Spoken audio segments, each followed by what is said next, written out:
revealing ourselves to therapists, reveals ourselves in a way that has racial implications for us, and particularly if we're going to counselors that are not black counselors and not black male counselors. So we feel that you will not only misunderstand us as a man, but you will misunderstand our experiences.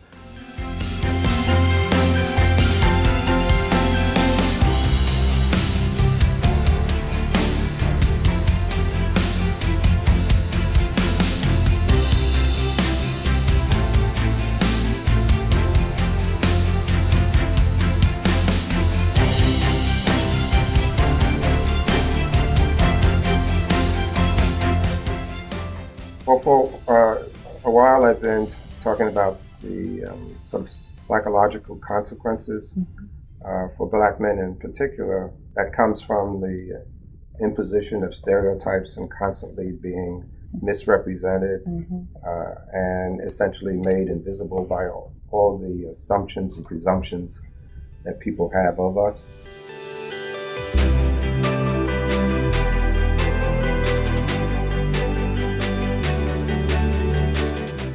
A group of us marched on the Council of Representatives or some meeting being held by the APA Executive Board to protest the lack of representation of the black experience in psychology and kind of shut that whole meeting down.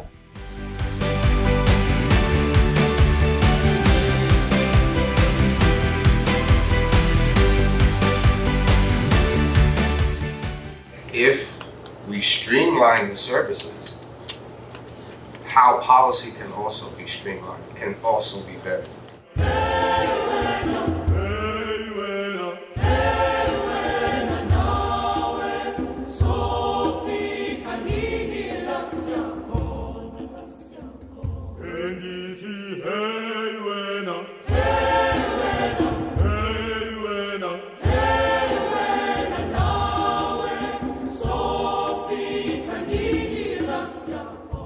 And we find that that is much more effective to work as a coalition to try to address the issues of poor achievement in education, the lack of homelessness, instability of families. That working together as a coalition, as a partnership, has much better effectiveness for interventions. On February 1st, 1960, 4 students sparked a nationwide sit-in movement by sitting at the whites-only lunch counter at Woolworth store in North Carolina.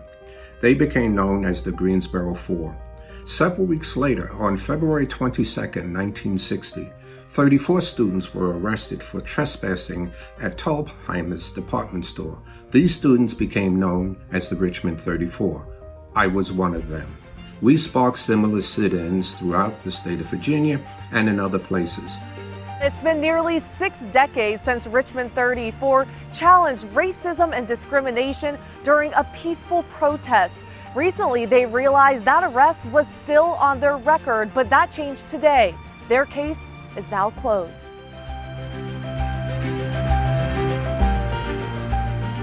They used exceptional restraint to lead a peaceful protest against an evil system of bigotry and discrimination.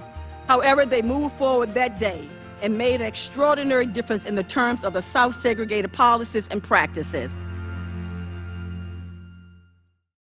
Even in spite of the progress, that there's still many, many things that haven't changed. So the work is still there.